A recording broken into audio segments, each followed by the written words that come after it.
بسم اللہ الرحمن الرحیم۔ ہمارا سیرت کورس چل رہا ہے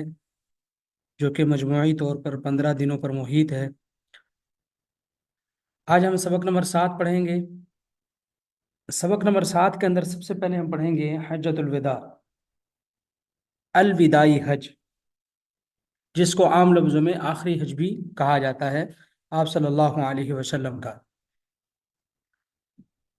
دیکھیں، ہجرت کا جب 10واں سال شروع ہوا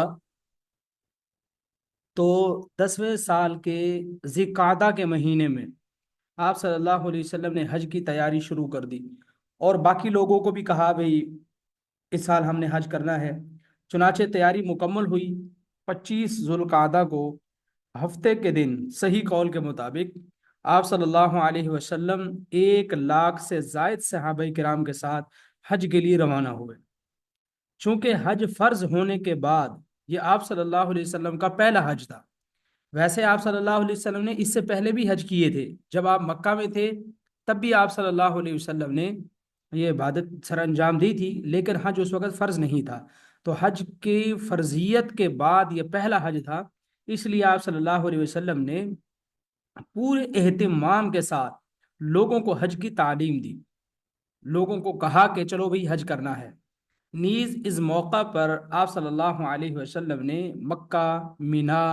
عرفات میں کئی خطبات بھی دیے، یعنی مختلف مواقع کے اوپر آپ صلی اللہ علیہ وسلم نے مختلف نصیحتیں کی، قرآن و سنت کی مختلف تعلیمات آپ صلی اللہ علیہ وسلم نے لوگوں کو اس درمیان شیئر کی۔ اچھا، ان خطبات میں سے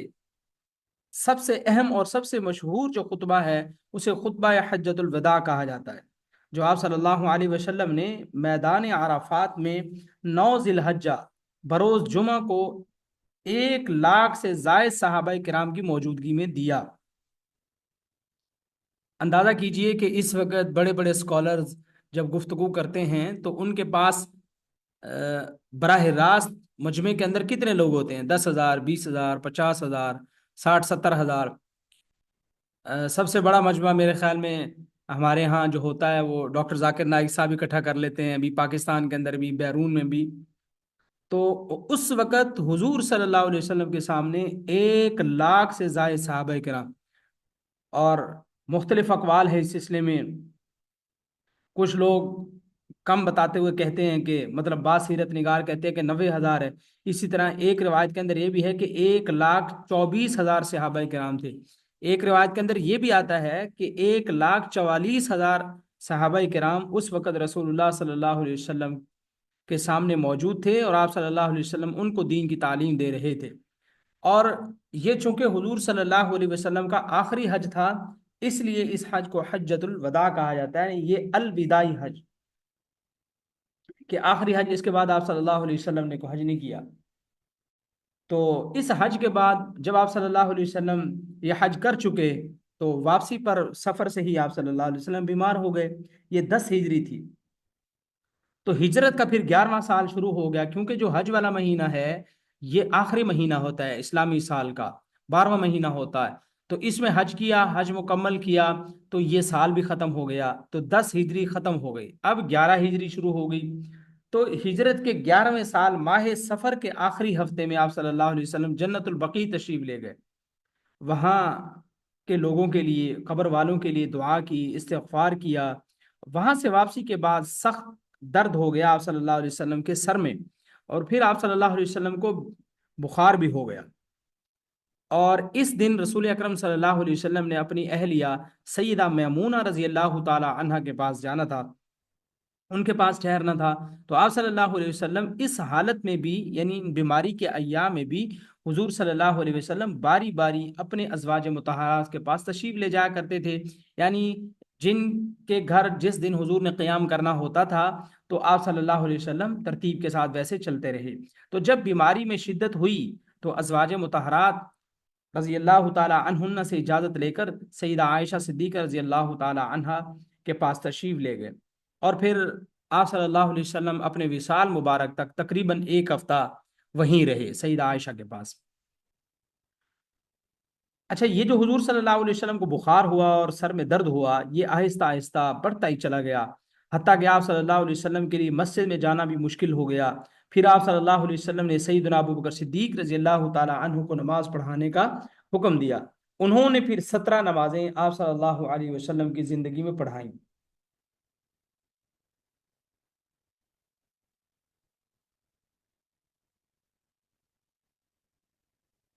مرض الوفات میں آپ صلی اللہ علیہ وسلم نے مختلف مواقع پر فضول گوئی سے بچنے، انصار و مہاجرین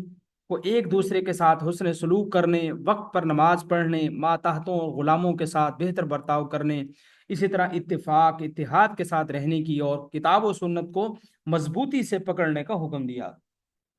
تو یہ آپ صلی اللہ علیہ وسلم جب بیمار تھے، بیماری کے دنوں میں آپ صلی اللہ علیہ وسلم اپنے گھر پر تھے، تو ان دنوں میں بھی آپ صلی اللہ علیہ وسلم جس وقت مناسب سمجھتے، آپ صلی اللہ علیہ وسلم صحابہ کرام کو نصیحتیں کرتے رہتے تھے. مشہور قول کے مطابق حضور صلی اللہ علیہ وسلم کل 13 دن بیمار رہے، اور اسی بیماری میں آپ صلی اللہ علیہ وسلم 12 ربیع الاول پیر کے دن انتقال فرما گئے.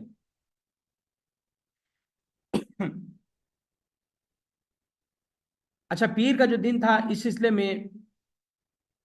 بات چیت کرتے ہوئے گزر گیا، یعنی آپ صلی اللہ علیہ وسلم انتقال فرما گئے. اور یہ بھی یاد رہے کہ جب حضور صلی اللہ علیہ وسلم نے وصال فرمایا تو اس وقت چاشت کا وقت تھا. چاشت کا وقت ہوتا ہے جب دھوپ تیز ہو جاتی ہے. صبح کو ہم فجر کی نماز پڑھتے ہیں، پھر سورج نکلتا ہے، پھر اشراق کی نماز پڑھی جاتی ہے. تو اشراق اس وقت جب سورج نکل آتا ہے صحیح طرح، تو اس وقت اشراق کی نماز پڑھی جاتی ہے. اشراق کے بعد جب دھوپ تیز ہوتی ہے، گھنٹہ ڈیڑھ دو کے بعد، تب چاشت کا وقت ہوتا ہے. تو چاشت کے وقت حضور صلی اللہ علیہ وسلم دنیا سے پردہ فرما گئے. اچھا، یہی جو سوموار کا دن تھا، پیر کا دن تھا، یہ باقی سارا اسی دن میں گزر گیا کہ حضور صلی اللہ علیہ وسلم کا جانشین اور خلیفہ کس کو بنایا جائے. چنانچہ مختصر گفتگو کے بعد تمام صحابہ کرام کے اتفاق سے سیدنا ابو بکر صدیق رضی اللہ تعالی عنہ کو خلیفہ بنا دیا گیا. اور منگل کے دن پھر آپ صلی اللہ علیہ وسلم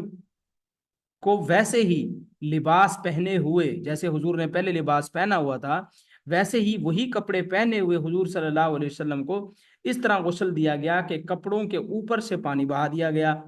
اور غسل کے بعد پھر وہ کپڑے اتار لیے گئے.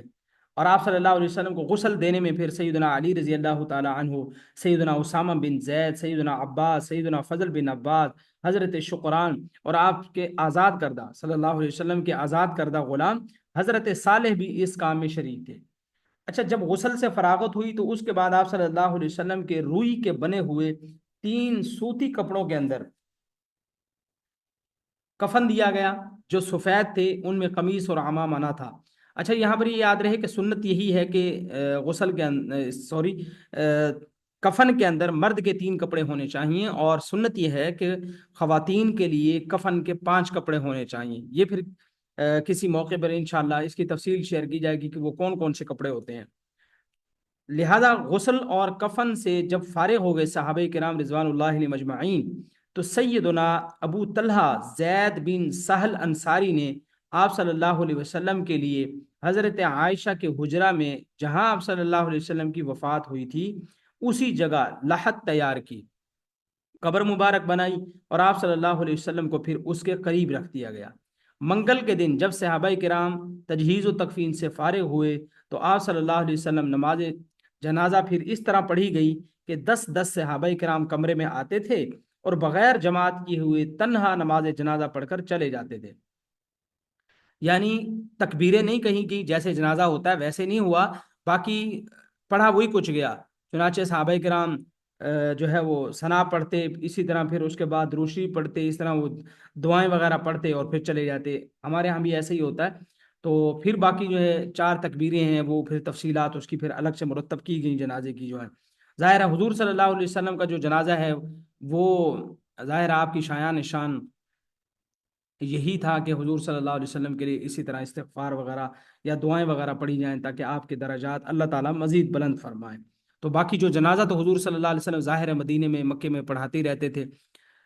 تو وہ جو طریقہ تھا وہ تو اسی کے مطابق آج کل ہم جنازہ پڑھتے ہیں. لیکن آپ صلی اللہ علیہ وسلم کی شان کے پیش نظر صحابہ کرام بس آپ درود و سلام پڑھ کے اور اسی طرح ثنا وغیرہ پڑھ کے دعائیں کر کے چلے جاتے.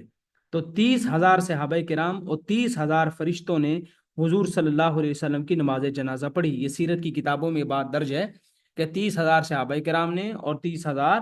فرشتوں نے حضور کی نماز جنازہ پڑھی۔ جنازے سے فراغت کے بعد آپ صلی اللہ علیہ وسلم کو صحیح قول کے مطابق بدھ کی رات سیدہ عائشہ صدیقہ رضی اللہ تعالی عنہا کے حجرے میں دفن کیا گیا۔ نیز آپ صلی اللہ علیہ وسلم کی قبر میں صحیح قول کے مطابق سیدنا علی، سیدنا عباس اور ان کے دو بیٹے فضل بن عباس اور قسم بن عباس رضی اللہ تعالی عنہم یہ اترے تھے، یعنی انہوں نے قبر کے اندر اتر کر پھر آپ صلی اللہ علیہ وسلم کو قبر کے اندر سلا دیا۔ اب رہی یہاں پر یہ بات کہ تاریخ وفات کیا ہے آپ صلی اللہ علیہ وسلم کی، تو تاریخ وفات کے اندر اختلاف ہے، تاریخ جو وفات ہے اس کے اندر آپ صلی اللہ علیہ وسلم کا یہ اس بات پر اتفاق ہے کہ 63 سال کی عمر میں آپ کی وفات ہوئی، اور ربیع الاول کے مہینے میں ہوئی اور پیر کے دن ہی ہوئی۔ اچھا، ایک مشہور قول یہ بھی ہے تاریخ وفات سے متعلق کہ 12 ربیع الاول کو 11 ہجری میں اور 8 جون 632 عیسوی پیر کے دن 63 سال کی عمر میں ہوئی، یعنی اس میں یہ اضافہ ہے کہ ربیع الاول کی تاریخ 12 تھی۔ تو بہرحال اس کے اوپر اتفاق ہے کہ آپ صلی اللہ علیہ وسلم کی وفات 12 ربیع الاول کو ہوئی ہے، اور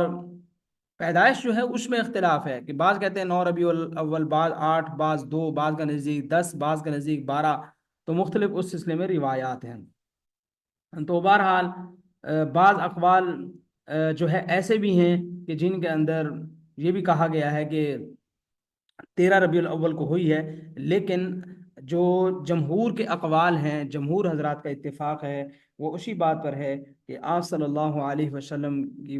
وفات، آپ کا وصال مبارک وہ 12 ربیع الاول کو ہوا ہے۔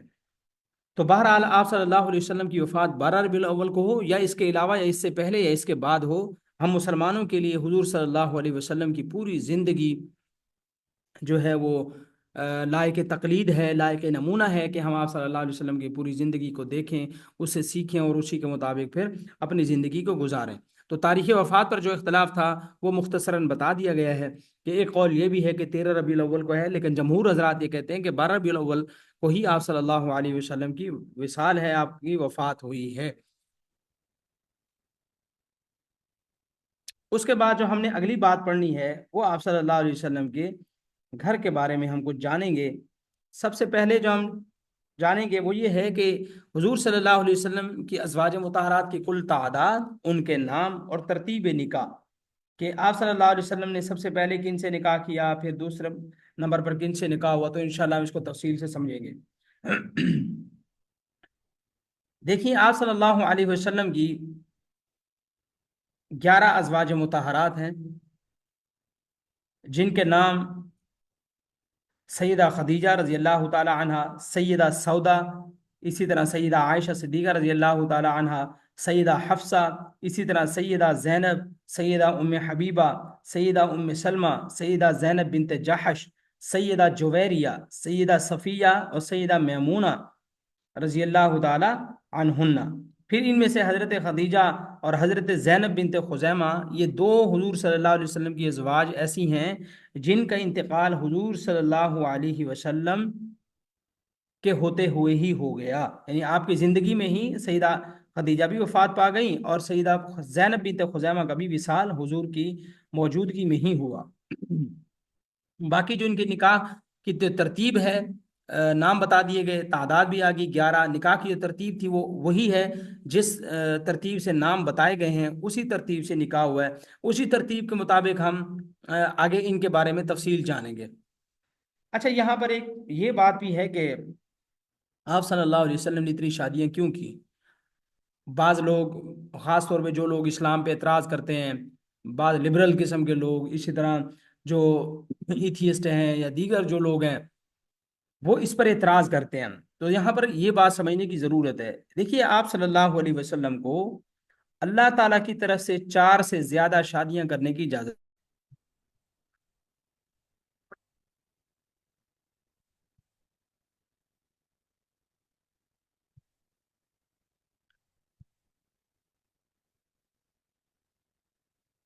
تو صحیح قول کے مطابق آپ صلی اللہ علیہ وسلم نے 11 شادیاں کی ہیں۔ ان میں سے سیدہ عائشہ صدیقہ رضی اللہ تعالی عنہا کو چھوڑ کر باقی تمام بیویاں یا تو بیوہ تھیں یا پھر طلاق یافتہ تھی۔ دیکھیے 50 سال کی عمر تک آپ صلی اللہ علیہ وسلم کے نکاح میں صرف سیدہ خدیجہ رضی اللہ تعالی عنہا ہی رہیں، جو آپ سے عمر میں بھی 15 سال بڑی تھیں، نیز 2 شوہروں کے بعد وہ آپ کے نکاح میں آئی تھی۔ اس کے بعد آپ صلی اللہ علیہ وسلم کا نکاح سیدہ سودا سے ہوا، وہ بھی آپ صلی اللہ علیہ وسلم سے عمر میں بڑی تھیں، تقریباً 3 سال تک وہ آپ صلی اللہ علیہ وسلم کے نکاح میں رہیں۔ سیدہ عائشہ کا نکاح اگرچہ مکہ میں ہی ہوا تھا، لیکن رخصتی ان کی مدینہ میں ہوئی۔ گویا کہ آپ صلی اللہ علیہ وسلم نے 50 سال صرف ایک خاتون سیدہ عائشہ سیدہ خدیجہ رضی اللہ تعالی عنہا کے ساتھ، اور مزید 3 سال صرف ایک خاتون سیدہ سودا کے ساتھ گزارے۔ اور اس کے بعد آپ صلی اللہ علیہ وسلم نے آخری 10 سالوں میں دیگر ازواج مطہرات سے شادیاں کی۔ اب مذکورہ بالا جو تفصیل ہے ہماری، جو ہم نے بھی ذکر کی ہے، اس کو جاننے کے بعد مغرب کے جو چند نالائق، اسی طرح کم فہم جو مصنفین ہیں، جنہیں ہماری اصطلاح میں مستشرقین کہا جاتا ہے، یعنی وہ مغربی اسکالرز جو مشرقی علوم کو پڑھتے ہیں، قرآن و حدیث کو پڑھ کے اس میں اعتراض کرتے ہیں بعد میں، تاکہ جو دوسرے لوگ ان کو پڑھنے والے ہیں وہ پھر ان کے آرٹیکلز کو پڑھیں، ان کی بکس کو پڑھیں، اور وہ مسلمان نہ ہوں اور ان کے ذہنوں میں مختلف قسم کے شکوک و شبہات پیدا کر دیے جائیں۔ تو ان کا مقصد یہ ہوتا ہے۔ تو یہ جو مغربی کچھ مصنفین ہیں یا ہمارے جو لبرل قسم کے لوگ ہیں، وہ یہ سمجھتے ہیں کہ حضور صلی اللہ علیہ وسلم نے متعدد شادیاں معاذ اللہ نفس پرستی کے لیے کی تھیں، حالانکہ اہل علم اور اہل عقل ان سے بات مخفی نہیں ہے کہ اگر متعدد نکاح سے آپ صلی اللہ علیہ وسلم کا یہی مقصد ہوتا تو آپ صلی اللہ علیہ وسلم یہ تمام شادیاں جوانی میں کرتے۔ پھر یہ کہ آپ صلی اللہ علیہ وسلم کنواری لڑکیوں سے کرتے، کم عمر کی خواتین سے کرتے شادی آپ صلی اللہ علیہ وسلم۔ لیکن جب ہم حقیقت دیکھتے ہیں تو حقیقت کچھ برعکس ہے۔ اسی لیے اہل علم، دانشور لوگ، دانشور مورخین، وہ یہی کہتے ہیں کہ آپ صلی اللہ علیہ وسلم نے یہ تمام شادیاں مختلف قبیلے والوں کو دعوت سے مانوس کرنے، بیواؤں یتیموں کا سہارا بننے، اپنی امت کو اس طرف متوجہ کرنے، اور اسی طرح شریعت اسلامیہ کی نشر و اشاعت، خصوصاً معاشرتی اور ازدواجی مسائل سے لوگوں کو باخبر کرنے کے لیے کی تھی۔ تو یہ جو ازواج مطہرات کے سے آپ صلی اللہ علیہ وسلم کا نکاح ہے، یہ اسی لیے تھا کہ مختلف قبیلے کے جو لوگ ہوتے تھے تو آپ صلی اللہ علیہ وسلم ان کی کسی صاحبزادی سے نکاح کر لیا، اب وہ قبیلے والے مانوس ہو جاتے تھے حضور صلی اللہ علیہ وسلم کی طرف کہ دیکھو یہ تو اب ہمارے داماد بن گئے ہیں۔ تو اس طرح وہ حضور صلی اللہ علیہ وسلم کے لیے دین کی بات ان لوگوں تک پہنچانا آسان ہو جاتا تھا۔ اسی طرح آپ صلی اللہ علیہ وسلم نے اپنے شہر مکہ سے ہٹ کے، مدینہ سے ہٹ کے، عرب سے ہٹ کے دیگر شہروں کے اندر بھی، حتیٰ کہ دوسرے ممالک کے اندر بھی آپ صلی اللہ علیہ وسلم نے نکاح کیے، تو ان کا مقصد بھی یہی تھا کہ وہاں تک دین پہنچانا آسان ہو جاتا تھا، رشتہ بن جاتا تھا، پھر وہ ایک تعلق قائم ہو جاتا تھا، باقی لوگوں کے ساتھ بھی پھر لیک سلیک ہو جاتی تھی۔ اور یہ جو خواتین ہیں یہ بھی بعض ایسی تھیں کہ ان کے ساتھ نکاح ان کی دلجوئی کے لیے کیا۔ آپ صلی اللہ علیہ وسلم نے امت کو تعلیم دینے کے لیے کہ نکاح کرنا چاہیے، بیواؤں کا سہارا بننا ہے، مطلقہ عورتوں کا سہارا بننا ہے، اس لیے تعلیم دی۔ اور بعض اوقات ایسا ہوا کہ کسی بادشاہ کی بیٹی سے نکاح ہو گیا، کسی قبیلے کے سردار کی بیٹی سے نکاح ہو گیا، تو وہاں تک دین پہنچنا آسان ہو گیا۔ تو بہرحال آپ صلی اللہ علیہ وسلم نے دین کو عام کرنے کے لیے ہی یہ تمام نکاح کیے ہیں، ورنہ جس طرح کافروں کا اعتراض ہے تو وہ اس اعتراض کی بنیاد پر اگر ہم آپ صلی اللہ علیہ وسلم کی سیرت طیبہ کو دیکھیں کہ آپ صلی اللہ علیہ وسلم نے 53 سال تک صرف 2 نکاح کیے، تو کل عمر 63 سال ہے، تو 53 سال میں سے پہلے جو 25 سال ہیں وہ آپ نے سیدہ خدیجہ کے ساتھ گزارے ہیں، اور پھر 3 سال اس کے بعد 53 سال کی عمر میں سیدہ سودا کا بھی انتقال ہوا، تو 10 سال کی عمر میں آپ صلی اللہ علیہ وسلم نے باقی نکاح کیے۔ اس سے دین کے بہت سے مسائل ثابت ہوتے ہیں، اہل علم نے اس کے اوپر کتابیں لکھی ہیں، تو ظاہر ہے ہمارے پاس کیونکہ اتنا وقت نہیں ہے کہ وہ ساری باتیں ڈسکس کی جائیں۔ بہرحال اب ہم دیکھتے ہیں کہ ازواج مطہرات کی کل مرویات کتنی ہیں، یعنی انہوں نے کتنی حدیثیں حضور صلی اللہ علیہ وسلم سے نقل کی ہیں۔ دیکھیے ازواج مطہرات کی کل روایات کی جو تعداد ہے وہ تو 2820 ہے۔ پھر ان میں سے ہر ایک کی کتنی ہیں؟ تو دیکھیے سیدہ خدیجہ رضی اللہ تعالی عنہا سے تو کوئی روایت مروی نہیں ہے، البتہ سیدہ عائشہ صدیقہ رضی اللہ تعالی عنہا سے 2210 حدیثیں احادیث کی کتابوں میں موجود ہیں۔ اسی طرح سیدہ زینب بنت خزیمہ سے بھی کوئی روایت نہیں ہے، البتہ ام سلمہ رضی اللہ تعالی عنہا نے 378 احادیث روایت کی ہیں۔ اس طرح سیدہ جویریہ سے 7، سیدہ میمونہ بنت حارث سے 74 حدیثیں منقول ہیں جو آج بھی حدیث کی کتابوں میں موجود ہیں۔ سیدہ سودا بنت زمعہ سے 5، سیدہ حفصہ بنت عمر سے 60، سیدہ ام حبیبہ بنت ابی سفیان سے 65 حدیثیں، سیدہ زینب بنت جہش نے 11 حدیثیں، اور سیدہ صفیہ بنت حیی بن اخطب انہوں نے 10 روایات نقل کی ہیں۔ بہرحال یہ جو تفصیل ہے جو آپ کے ساتھ شیئر کی جا رہی ہے یہ مختلف سیرت کی کتابوں کے اندر موجود ہے، جس کی جو تفصیل ہے وہ اہل علم نے لکھی ہے۔ اس کے بعد ہم پڑھتے ہیں، ہم سمجھتے ہیں ان تمام ازواج مطہرات کا مختصر سا تعارف، تاکہ ہمیں ان کے بارے میں کچھ نہ کچھ علم ہو جائے۔ حضور صلی اللہ علیہ وسلم کی جو گھر والیاں ہیں ان کے بارے میں بنیادی باتیں ہمیں معلوم ہو جائیں۔ دیکھیے سیدہ خدیجہ رضی اللہ تعالی عنہا حضور صلی اللہ علیہ وسلم کی پہلی زوجہ مطہرہ ہیں، اور آپ کے والد کا نام خویلد بن اسد بن عبد العزا ہے، یعنی صرف والد کا نام یوں سمجھ لیجئے کہ خویلد ہے، جو کہ نام کے سامنے لکھا ہوا نظر بھی آ رہا ہوگا کہ سیدہ خدیجہ بنت خویلد، بنت بنے بیٹی، یعنی خویلد کی بیٹی سیدہ خدیجہ۔ البتہ ان کی والدہ کا نام فاطمہ ہے۔ حضرت خدیجہ رضی اللہ تعالی عنہا قریش کی بہت معزز اور دولت مند خاتون تھیں۔ اہل مکہ ان کی پاک دامنی کی بنا پر ان کو طاہرہ کے لقب سے پکارتے تھے۔ آپ اندازہ کیجئے کہ یہ تجارت بھی کرتی ہیں، اپنے گھر میں رہ کے کرتی ہیں، دوسرے لوگوں کو پرسنٹیج کے اوپر جو ہے وہ ان کے ساتھ نفع شیئر کیا کرتی تھیں کہ جتنا نفع ہوگا مثلا 10%، 20-30% جو ہے وہ آپ لے لیں گے، باقی نفع جو ہے وہ ظاہر ہے میرا ہوگا چونکہ مال میرا ہے۔ اور پھر اس کے ساتھ ہی اتنی پاک دامنا کہ اس عرب کے معاشرے میں جس کے بارے میں قرآن یہ کہتا ہے کہ وہ جاہلیت سے بھرا زمانہ تھا، اس زمانے میں عرب کے لوگ ہی ان کو طاہرہ کہتے تھے کہ یہ بڑی پاکیزہ اور بڑی پاک دامن اور نیک خاتون ہیں۔ تو یہی زوجہ مطہرہ ہیں آپ صلی اللہ علیہ وسلم کی، جو سب سے پہلے خواتین میں سے آپ پر ایمان لائیں، اور ابتدائی اسلام میں جب کہ ہر طرف سے آپ صلی اللہ علیہ وسلم کی مخالفت کا طوفان اٹھ رہا تھا، ایسے کٹھن وقت میں صرف انہی کی ایک ذات تھی جو آپ صلی اللہ علیہ وسلم کو تسلی دیا کرتی تھی۔ انہوں نے اتنے خوفناک اور خطرناک اوقات میں استقامت کے ساتھ مصائب کا مقابلہ کیا اور تن من دھن سب بارگاہ نبوت میں پیش کر دیا۔